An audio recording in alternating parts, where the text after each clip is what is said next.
In the Choi family, when a daughter is born, her name is carved into a piece of golden nanmu wood. When she comes of age and decides who to marry, this plaque is passed on to her husband as part of the family tradition. When I turned 20, my father gave me two choices: childhood friend Daniel or Jason, the infamous heir of the Chi family, paralyzed from the waist down. To everyone's shock and disbelief, I pressed the golden nanmu plaque onto Jason's name. My father looked completely stunned. "Emily, this is the most important decision of your life. You've always liked Daniel. Are you sure you won't regret this?" I looked across the room at Daniel, who was lovingly feeding cake to my younger sister. My voice was firm. "I will never regret it. The only one who will is him." Without realizing it, I wandered onto the cruise ship's deck, still holding the wooden plaque. "Emily Choi, why are you so desperate to get married?" Came a voice dripping with disdain behind me. "It's Lily's birthday, and you're walking around flashing that dumb plaque like you're trying to force me to marry you." Instinctively, I turned around. Daniel was holding a pair of high heels in one hand and leading barefoot Lily with the other, slowly walking toward me. The sight of them together made my chest tighten with sourness. Lily, smiling sweetly and innocently, suddenly dashed in front of me and snatched the plaque from my hand. "So this is the wooden plaque Dad made when we were born? It's actually kind of pretty." She curled her lips into a smirk, then casually reached over the railing and tossed the plaque into the sea. "The nanmu plaque, passed down for generations in our family, must never be damaged or discarded." Clenching my teeth, I glared at her. "Lily Choi, are you insane?" Tears quickly welled up in her eyes as she turned to Daniel with a pitiful expression. "Danny, I just slipped. I didn't mean to lose the plaque Emily gave you." Daniel pulled her into his arms and turned to me with fury in his eyes. "Emily Choi, it's just a damn plaque. Is that really worth yelling at Lily over? I don't even know what you've turned into these days." Hearing his anger, bitterness welled up in my heart. Daniel and I were born in the same hospital, and I'd been attached to him since we were kids. When we were young and I climbed trees, he'd always stand beneath me, ready to catch me if I fell. In high school, when a classmate scratched up my arm and left it bleeding, Daniel stormed into the kitchen, grabbed a butcher knife and pressed it to the boy's neck, demanding an apology. We were childhood sweethearts, tied together by time and care. I had always believed my marriage would naturally be to Daniel. Not just me, everyone in our circle thought the same. But everything changed a year ago, when my younger sister, who had been missing for 17 years, was found. Just like a heroine from a novel, she effortlessly stole all of Daniel's affection. At first, I cherished Lily deeply. Every time I saw Daniel, I brought her along. Watching the two of them interact so harmoniously made me feel like I was surrounded by both love and family. But gradually, I started to get left out. More and more, I only heard Lily bragging about how good Daniel was to her. In just 1 year, she'd completely replaced me in his heart. What I saw today confirmed what I had already feared. Daniel no longer had any place for me in his heart. So, I decided to let them go and help them get what they wanted. I pulled out my phone and called the salvage team, giving them the coordinates, hoping they could retrieve the plaque. Daniel, standing nearby in disbelief, snapped at me. "What kind of attitude is that? That plaque was for me anyway. Instead of wasting time fishing it out of the water, maybe think about what you're getting Lily for her coming-of-age gift." The sea wind howled, carrying his words through my already torn heart. I had to grit my teeth and breathe for a while before I could answer him calmly. "Daniel, I never planned to marry you." He swept his eyes over me with contempt, clearly not believing a word I said. I didn't want to entangle myself with them any further. I turned and returned to my room. The evening banquet officially began. I stood like a background character in the corner, watching Lily flutter around Daniel like a butterfly. They stood close, exchanging glances and smiles, turning her birthday party into what looked more like their engagement celebration. Lowering my eyes, I found a corner to sit in quietly. But even then, Lily still wasn't done with me. She let go of Daniel's hand. Lily slowly walked up to me. The venom in her tone was a stark contrast to the warm, gentle way Daniel always spoke. "Danny said it's my birthday today, and whatever I ask for, he'll give it to me. What if I ask him to dump you and marry me instead? She gave a cruel, mocking smile. I forced down the disgust rising in my chest and managed a stiff smile. Who you marry has nothing to do with me. My calm reaction was nothing like what she had expected. Her expression darkened. Then she turned and called out, "Danny, I've decided what I want for my birthday." Daniel turned toward her, and she pointed directly at the necklace around my neck. I really like this necklace Emily's wearing. My heart clenched. Instinctively, I reached up and covered it. That necklace was Daniel's 18th birthday gift to me. He had bought an entire diamond mine just to pick the stones himself. Every diamond on that necklace had been polished and set by his own hands. I hadn't taken it off since the day he gave it to me. Daniel's gaze landed on the necklace, and for a moment, he seemed lost in thought. Lily tugged on his arm and whined sweetly, "Danny, can you ask her to give it to me? Pretty please?" He hesitated for a second, then turned to me. "Emily, take off the necklace." It wasn't a request, it was a command. My eyes instantly burned. He knew how much that necklace meant to me, and still, he asked me to give it away. Seeing that I didn't respond, Daniel's brow furrowed. "It's just a necklace. Once the ship docks, I'll take you to buy a new one." It's rare for Lily to actually like something. Can't you, as her big sister, be a little more generous? This necklace, infused with over a decade of affection, once held so much meaning, but now that the love was gone, it suddenly seemed ordinary. I stared at Daniel for a long time. Then, without a word, I reached up, unclasped the necklace, and handed it to Lily. Whatever flicker of emotion had appeared in Daniel's eyes disappeared. He reached out and gently patted my hair, something he hadn't done in a long time. "I'll take you to get a new one tomorrow." I stepped back and gave him a half-hearted smile. "Don't bother. I don't want anything from you." Turning away, I started to leave when a server approached, holding out a phone to me.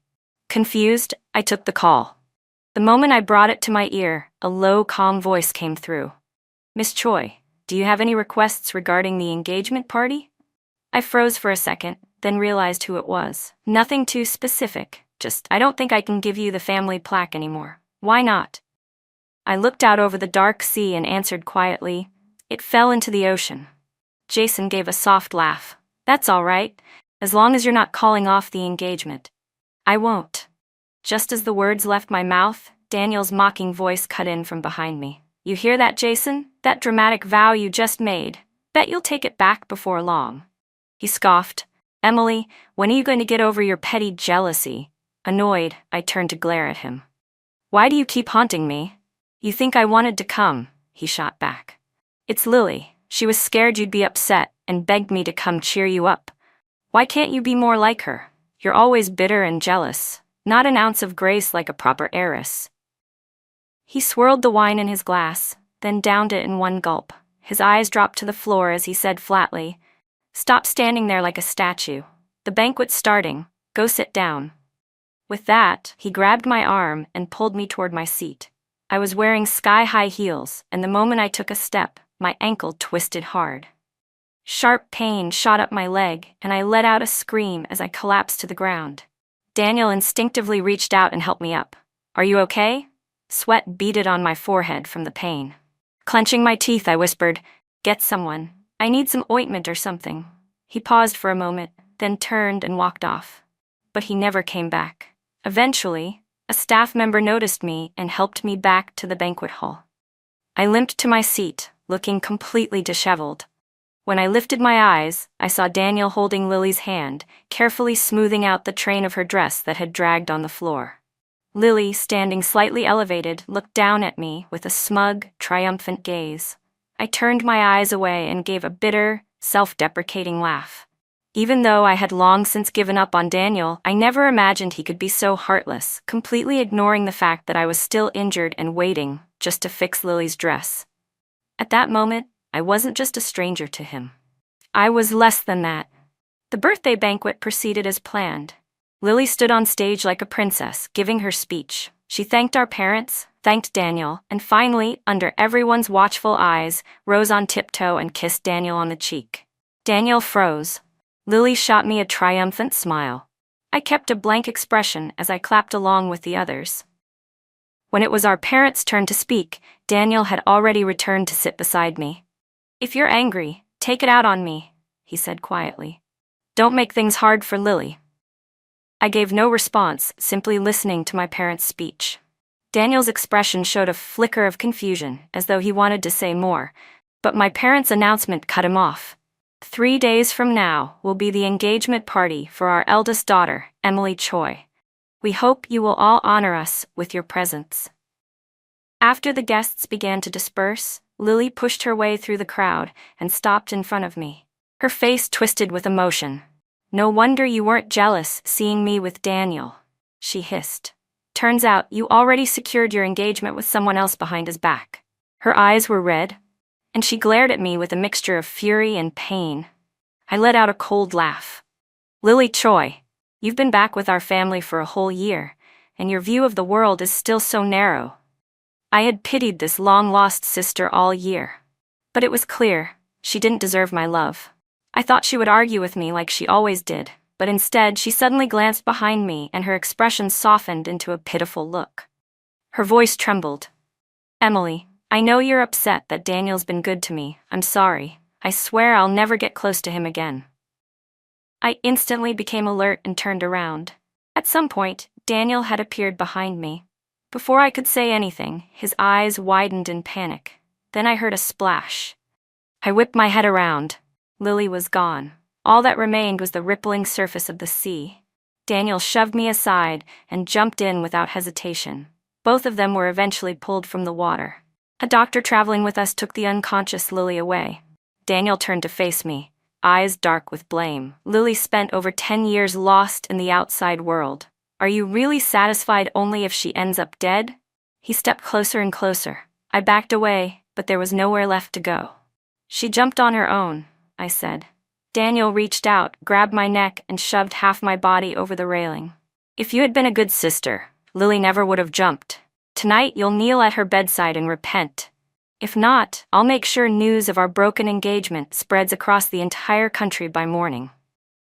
Dangling halfway over the edge of the deck, I couldn't stop the tears from falling. My whole body trembled with fear, and despair weighed down on me like a tidal wave. Suddenly, all the lights on the cruise ship flared on. A powerful force pulled Daniel away from me, and I was swept into someone's embrace. The man everyone spoke of in whispers, the crippled fiancé, now stood tall and commanding before me, framed in light, with sharp features and undeniable presence. "Who the hell do you think you are?" Jason growled, "telling my fiancé to kneel and apologize to someone else?" Daniel's fury froze on his face. He turned to Jason, squinting in disbelief. "Who are you? How did you even get on this ship?" He reached out to grab my wrist. "And this is my fiancé." Jason's eyes landed on Daniel's hand gripping my wrist. With a soft snort, he reached out and calmly pried Daniel's fingers off me. "You say you're her fiancé?" Jason said coldly. "Then tell me, do you have the Choi family's engagement plaque?" Daniel's expression darkened immediately. Jason raised an eyebrow. "Of course not. You threw it into the sea." Then he turned to me, his voice gentle. "Did you really give it to him?" I shook my head. "He's lying." Jason looked into my eyes. "The one who holds the plaque is your rightful fiancé. Isn't that how it works?" I nodded instinctively, then hesitated and added softly, "It's an old family tradition." In today's world, marriage is about free will. Whether or not there's a family plaque doesn't really make a difference. And mine had already fallen into the sea. It was supposed to be lost forever. Jason gently brushed his fingers over the red marks on my neck left from being grabbed. His touch was light, but his eyes were filled with concern. "Does it hurt?" I gave him a faint smile. "It doesn't." Daniel saw our interaction and looked like he was about to explode. "Emily Choi, do you even remember that I'm your fiancé? How dare you let another man hold you like that?" The sound of his voice made my stomach turn. I frowned, clearly annoyed. "Do you not understand English, Daniel? I already told you, you're not my fiancé." Daniel sneered, tugging at the corner of his lips. "You gave me the family plaque. Our engagement party is in 3 days. What, you think you can just deny it now? You'll still have to go through with it, whether you like it or not. But if you apologize to Lily right now, the engagement party can still happen as planned. If not, enjoy throwing a party without a groom." My patience snapped. The engagement party was never meant for you anyway, because the person I'm engaged to is Jason. Daniel's eyes widened in disbelief. He looked from me to Jason, who still had his arm around me, like he couldn't believe what he was hearing. Without a word, Jason pulled a small wooden plaque from his pocket. My name was carved into it. I froze. Then pure joy surged through me. How did you find it? I asked. The plaque wasn't even the length of a palm. Dropped into the sea, it was like a grain of rice. I had already hired a salvage team who searched for 5 hours without any luck. I'd given up completely. I never expected that, after all that, it would somehow end up in Jason's hands. Jason met my eyes, his gaze warm. You said it fell into the sea. I thought I'd give it a try. Turns out I found it pretty quickly.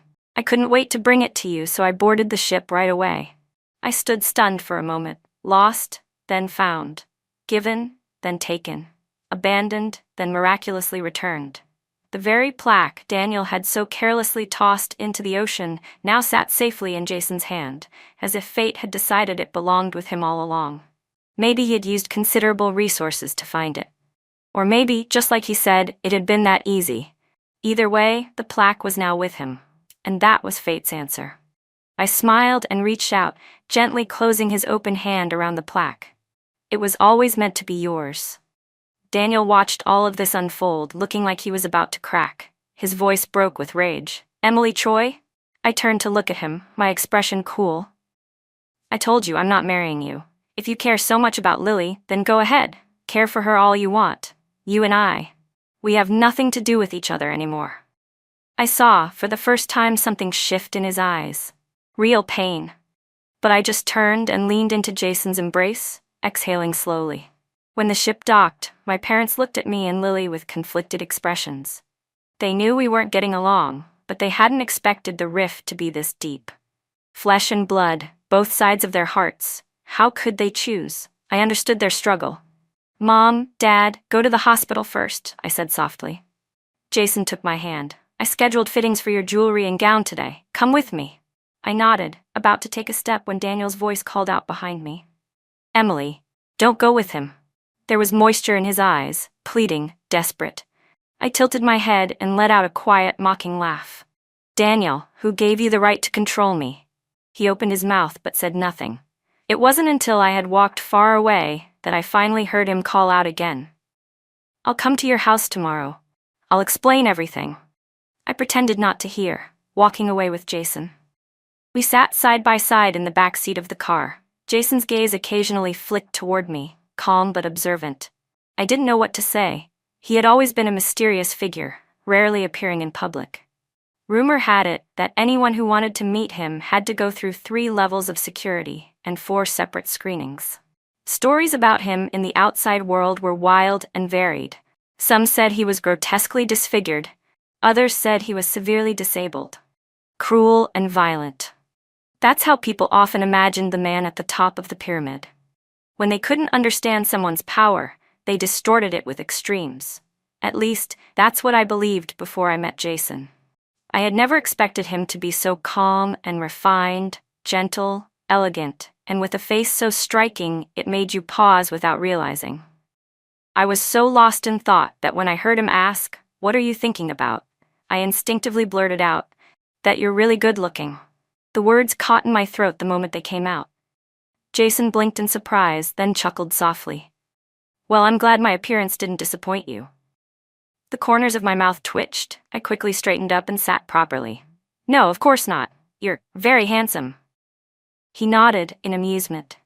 Embarrassed, I turned my head to the other side and kept it that way the rest of the ride, never noticing that the faint smile on Jason's face hadn't faded for even a second. It wasn't until the car pulled up outside a bridal boutique that I snapped out of my thoughts. He hadn't been joking when he said he wanted to take me to look at wedding dresses. Naturally, he took my hand and led me into the shop. In the center of the store was a breathtakingly intricate wedding gown, glowing with delicate craftsmanship. I only gave it a quick glance, but I couldn't take my eyes off it. This was the kind of gown every girl dreams of. And yet, I couldn't bring myself to feel happy. The gowns from this brand were all handmade. A dress like this would take at least a year to complete. which meant it already belonged to someone else. When a staff member approached and offered to let me try it on, I hesitated. That's not appropriate, is it? It's someone else's dress, I can't just wear it. Jason looked at me, then at the gown. His brow furrowed. It's not. I bought that dress. A strange tightness gripped my chest. I smiled, but it was forced. Jason, this kind of gown takes over a year to make. You didn't order it for me, it was for someone else. I shouldn't be the one to wear it. I reached out my hand. Give me back the plaque. I never expected a marriage built on business to be romantic. But I couldn't accept marrying a man whose heart belonged to someone else. Give it back to me. Let's just cancel the engagement. Jason's expression flickered with confusion, and oddly, a trace of joy. Just as he opened his mouth to speak, my phone started buzzing non-stop in my pocket, interrupting him. I pulled it out. Dozens of photos from Lily flooded the screen, each one showing Daniel being intimately attentive to her. Just looking at the photos, it was obvious that their relationship had long surpassed that of mere friends. If it had been before, these images would have broken my heart. But now, all I felt was exhaustion and disgust. Coupled with the wedding dress situation, my irritation multiplied. I didn't hesitate to call Lily. The second she picked up, I snapped. What are you trying to show off? That you've got a lousy man all to yourself? I told you. I don't want someone, unless he's covered in gold and diamonds. I paused, then added coldly, and as for all the things you did to frame me, if you push me too far, I won't care if Mom and Dad get mad. I'll personally throw you into the ocean. There was a long silence on the other end. Finally, a quiet voice came through. Emily. It's me. I froze, then promptly hung up without a word. Jason looked at me and spoke softly. I've never had feelings for anyone else. Still burning with residual frustration, I immediately snapped back. Never had feelings for anyone else? Then what's with the wedding dress? Who's it for? A ghost? The moment the words left my mouth, I realized something was wrong. We were just about to get engaged, and we'd only met once before. It wasn't my place to question him like this, certainly not with that kind of tone. I ran a hand through my hair, exhaling a few steadying breaths to calm myself down, then finally looked at him and offered a quiet apology. I'm sorry. I lost my temper. I shouldn't have asked you that. Whether or not you've loved someone before, that's your business. Jason nodded. His gaze, deep and steady, remained fixed on me. But is there someone you like now? I asked, voice barely above a whisper. He nodded again, slowly, his eyes never leaving mine. And I pressed my lips together, silently looking back at him. At that moment, I realized the rumors about Jason weren't wrong after all. Maybe he was born with a disability, just not physical. Maybe it was in his brain. Just now, he said he'd never liked anyone before. And then a second later, he claimed there was someone he liked now. I couldn't keep pretending anymore. I stretched out my hand, annoyed. Give me the plaque. I'm going home. Jason looked stunned for a moment, then reached out and gently held my wrist. Miss Choi, can you let me finish? You've already interrupted me twice. I tried to pull away, but he didn't let go. With no other option, I stared at him reluctantly and muttered, fine. He smiled, tugged me a little closer, and just as I was about to snap again, he spoke. I really haven't liked anyone before, but I do now. Emily Choi. I've had a crush on you for a long time. What? I looked up abruptly, meeting the calm but focused look in his eyes. He smiled. Do you think the Chi family needs a political marriage? I agreed to this engagement willingly, only because I knew the person I'd be marrying was you. As he said that, my heart started racing uncontrollably. I looked around the room, anywhere but his eyes, and swallowed hard before managing to ask, why? He looked at me gently. Maybe you don't remember, but years ago, you saved a boy from drowning. The moment he said it, a memory flickered back into my mind. I was maybe 13 or 14 at the time. I'd gone to the riverside with Daniel. I wanted milk tea, so Daniel went to get it. While waiting, I spotted a boy floating in the river, pale but calm. I was panicking, completely out of my depth, but somehow I managed to grab a tree branch and pull him out. I didn't even have time to say a word to him. The moment he was on land, a group of men who looked like bodyguards rushed over and whisked him away. I never thought much of it afterward. I just used it to brag now and then, casually telling the story 5, 6, 7 times like it was no big deal. But now, the boy's face from that day was slowly aligning with the man standing in front of me. "So, it was you?" I asked, stunned. "You were the boy in the river?" Jason gave a small nod, completely at ease with the truth. I wasn't in great health as a kid. My family didn't allow me to go outside, but I was stubborn and snuck out. I never expected. He paused, and I thought he was going to tell me about some mischievous adventure. But then his tone shifted. I never expected someone would push me in. My breath caught. "Emily," he said, voice low and steady, "people like us. Danger isn't rare. That day, if I hadn't met you, I might not have made it out of that river alive." My heart sank sharply. I stumbled over my words. "So after that, you rarely went outside?" He nodded. "At first, yes, but later, I just realized there was no point. A lot of people, a lot of things, they're not worth getting involved with. And most of them don't even deserve to see me." I nodded in understanding. We sat in silence for a long while, then he spoke again. "Now that we've cleared up the misunderstanding, can we try on the wedding dress?" My head snapped up. "You designed it yourself?" Jason nodded. "I started designing it the day you turned 18. It took 2 years to finish, every detail done by me. I hope you won't dislike it." I blinked, stunned. "You made it by hand?" He nodded again and held up his fingers as he counted. "Not just the dress. I also made the necklace, the earrings, and the ring. Though the ring is only a sketch for now. I'm waiting to get your ring size before I have it crafted." I was completely overwhelmed. For someone like me, who had once been so sure I was going to marry Daniel, how had Jason found the will to do all this? What had he been thinking? And so I asked him. His eyes dimmed slightly. "I don't know. I just really wanted to. I'm glad I did, though.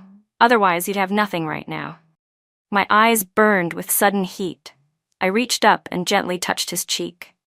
"I'm glad, too. Otherwise, we'd be having a wedding with nothing to wear." Jason let out a soft chuckle. "No chance. Even if I hadn't made all this, I would have searched the entire world to find you the best."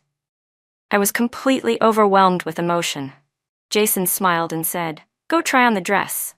If it doesn't fit, there's still time to alter it." While I was in the fitting room trying on the gown, chaos had already broken out at the hospital. Daniel was holding Lily's phone, flipping through the photos she had sent me. His face was twisted in fury as he gritted his teeth and demanded, "Why did you send these to Emily?" Lily, sitting on the hospital bed, had tears falling one after another. She clutched the blanket tightly, looking as pitiful as ever. "I was just standing up for you, Danny. You've loved her for so long. Why should she be the one to give the family plaque to someone else? If she can use someone else to hurt you, then why can't you use me to make her jealous?" Daniel's chest heaved in anger, and he finally couldn't hold it in anymore. "What the hell are you talking about? You're the one who wanted to provoke her, not me. You begged me for a birthday party. You put on that innocent act to get me to lend you my cruise ship. I only agreed because you're Emily's sister. And what did you do? Why the hell did you kiss me on stage?" He had never yelled at Lily like this before. She was stunned, frozen in place, but Daniel's fury didn't subside just because she was scared. His eyes fell on the diamond necklace around her neck, glinting sharply under the light. It stung his eyes. He had made that necklace for me with his own hands. What had possessed him to hand it over to Lily so impulsively? Now Daniel was spinning in circles, desperately trying to think of how to win me back. Lily watched him, her eyes burning with jealousy. "Danny, Emily already gave her plaque to someone else, but I haven't. Why don't you marry me instead?" The moment she brought up the plaque, Daniel clenched his jaw. "You've got some nerve saying that. If you hadn't thrown Emily's plaque into the sea, it never would have ended up with Jason."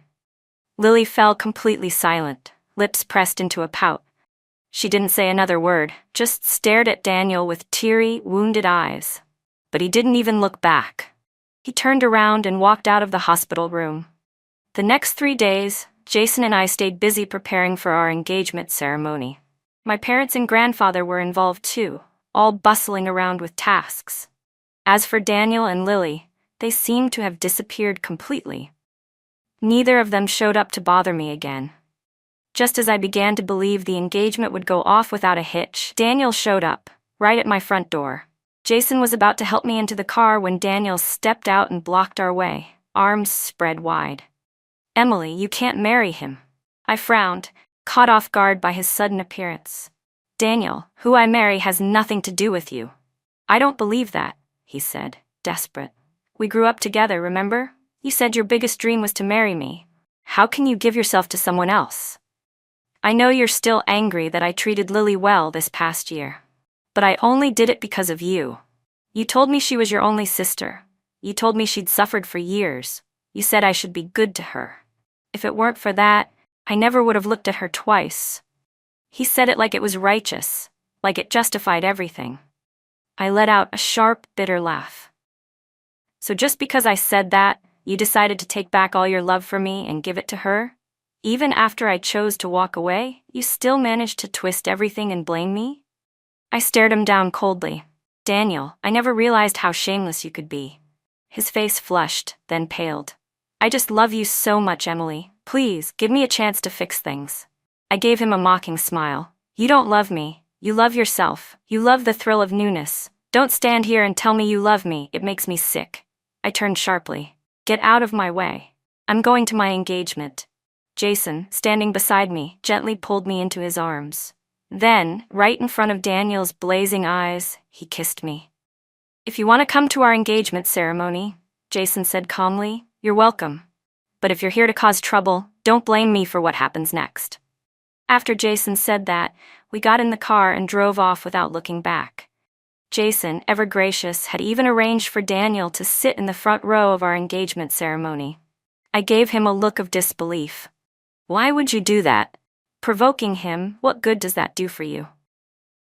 Jason leaned against me like he had no bones in his body, a mischievous smile tugging at his lips. If he hadn't self-destructed first, I wouldn't have gotten the chance to put him front and center. Makes it easier for me to thank him properly. I really couldn't understand his twisted sense of humor. But thinking about how he'd hidden his feelings for so many years, I let it go. I shifted a bit toward him and asked, but what if he tries to cause a scene? Jason's expression instantly turned serious. I won't give him that chance. I believe he'll be able to hold it together. So I let it be. We'd guarded against Daniel, but we hadn't accounted for Lily. Just as our engagement reached its peak, and Jason and I were about to exchange rings, Lily stumbled in, still wearing a hospital gown. She collapsed to her knees with a dramatic thud and cried out in a piercing voice, Sister, you already have everything. Can't you just stop fighting me for Daniel? Her voice cracked. I was lost for 17 years. Since I came home, I've never fought you for anything. All I want is Daniel. Please, please let me have him. Problem after problem, no matter how patient I was starting to boil over. Lily, I said, my voice cold. I've never made things hard for you, because you're my sister. It's you who's been constantly provoking me, even going so far as to fake a suicide attempt to frame me. I've long since stopped caring about Daniel. Whether or not you marry him has nothing to do with me. Now get out of my engagement party. Lily bit her lip, trying to look pitiful. She turned her eyes to Daniel. Danny, did you see that? She doesn't even like you. I'm your sister too. I'm not much different from her. Why won't you look at me? Daniel had bodyguards stationed around the room just in case he acted up, but Lily's little outburst reignited the fire in him. He flared up immediately. If it weren't for you, Emily wouldn't be angry at me, he snapped. Lily, I told you not to show your face again. Next time, I won't let you off easy. He stared her down, eyes filled with seething hatred. As the room fell into tense silence, his gaze suddenly locked onto the set of knives on the banquet table. Without warning, he lunged forward, snatched up a fruit knife, and charged at Lily. The blade came down hard. A gush of blood spread across the floor. The entire room froze in horror, followed by panicked, high-pitched screams. Jason pulled me tightly into his arms and pressed a hand over my eyes. Call the police. Get an ambulance, someone shouted. The room was in total chaos. The bodyguards reacted instantly, swarming Daniel and forcing him to the ground. He was pinned down, unable to move, but his bloodshot eyes never left Lily, burning with fury as if he wanted to tear her apart. My parents were frozen in shock. Then they rushed to Lily, lifting her up in a panic and hurrying her into an ambulance. What was supposed to be a joyful engagement ceremony had turned into total devastation. Still shaking, I clung to Jason's shirt. I'm sorry, Even our engagement got ruined like this. Jason's hand trembled slightly as he lowered his head to press his forehead against mine. Don't apologize. I'm just thankful that knife didn't land on you. I shook my head and leaned into his embrace. After the chaos calmed down, we rushed to the hospital. No matter what had happened, Lily was still my sister. Family couldn't just ignore each other. But when we arrived, all we saw were my parents staring blankly at a sheet of paper, looking lost. What's wrong? I asked, heart tightening. Is she not doing well? My dad looked at me, then shook his head. She's not in any danger. But her blood type is O. I straightened. O type? I'm type A. My dad is AB. My mom is also type A. There's absolutely no way we could have had a child with type O blood. Which meant Lily wasn't my sister. But hadn't we done a DNA test when we brought her home? It was done at a private clinic. Supposedly impossible to get wrong. Jason gently squeezed my hand and said quietly, if the test result wasn't wrong, then the sample must have been. Maybe. He knew where the real Lily was. My knees buckled and I staggered back. Jason caught me just in time, about to say something when the door to the hospital room opened. She's awake, the nurse said. Family can come in. I didn't wait. I shoved the door open and stormed inside, standing over her bed with fire in my voice. Where's my sister? How dare you live under her name without a shred of guilt? Lily, or rather the girl who'd been posing as her, kept her head down, tears falling like rain. So, you found out, she whispered. There was no fight left in her. She finally told the truth. During the years my real sister was missing, our family had never stopped searching. Our faces often appeared on TV as part of national coverage. This girl, Liesstory, looks strikingly similar to me, at least 80% alike. She had once been close friends with my real sister. When she saw the missing person reports, temptation took over. It hadn't been hard for her to get a sample of my sister's hair or blood, and with that, she easily faked her way into our family. All while the real Lily had been enlisted in the military from a young age, isolated from the outside world, completely unaware of what had happened. I stared at Liesstory, fury bubbling to the surface. You're disgusting. You stole my sister's identity. You tried to steal the man I loved. Is your need for affection that bottomless? Don't ever let me see you again. Next time, I won't be this nice. She didn't speak, not even an apology. I looked at her for a long time, until the last bit of disappointment hardened into silence. Then I gave a cold laugh, turned around, and took my parents with me. We went straight to the military base, where my real sister was stationed, and told her everything that had happened over the past year. Looking into her face, so much like mine, I couldn't hold it in anymore. Tears streamed down my cheeks. I know you've suffered a lot, but we never stopped looking for you. You're not alone anymore. You have a home now. Her eyes reddened, and she nodded through her tears. Jason stood beside me, holding my hand. He gave my shoulder a gentle pat. Don't cry anymore. Finding your sister is a good thing. Once she's discharged from the military, let her come stay with us often. I nodded, then turned back again and again as we finally left the base. A few days later, Jason and I held a new engagement ceremony. This time, everything went smoothly. No drama, no disasters. After the ceremony, we registered our marriage. Later, someone from Daniel's family came to our door, and only then did we find out. Daniel had turned himself in to the police on the night of our engagement party. The Pei family, furious over the public fallout, had taken out all their anger on Liesstory. She had since slinked out of the city, disappearing without a trace. This time, the Pei family came to apologize, to me and Jason. They hoped what had happened wouldn't damage the relationship between our families. I gave them a small wave of my hand. It's all right. I've let go of everything from the past. None of that will change the relationship between our families. Relieved, they finally left. Once they were gone, Jason turned to me, still fuming. Why are you always so generous? I smiled helplessly, wrapped my arms around his waist and teased, because I already have you. You gave me the happiness I was looking for. Why would I waste time dwelling on things that only brought me pain? He pouted a little, but his arms instinctively pulled me close. Bookmark. I knew him well. He always said one thing, but meant another. The end.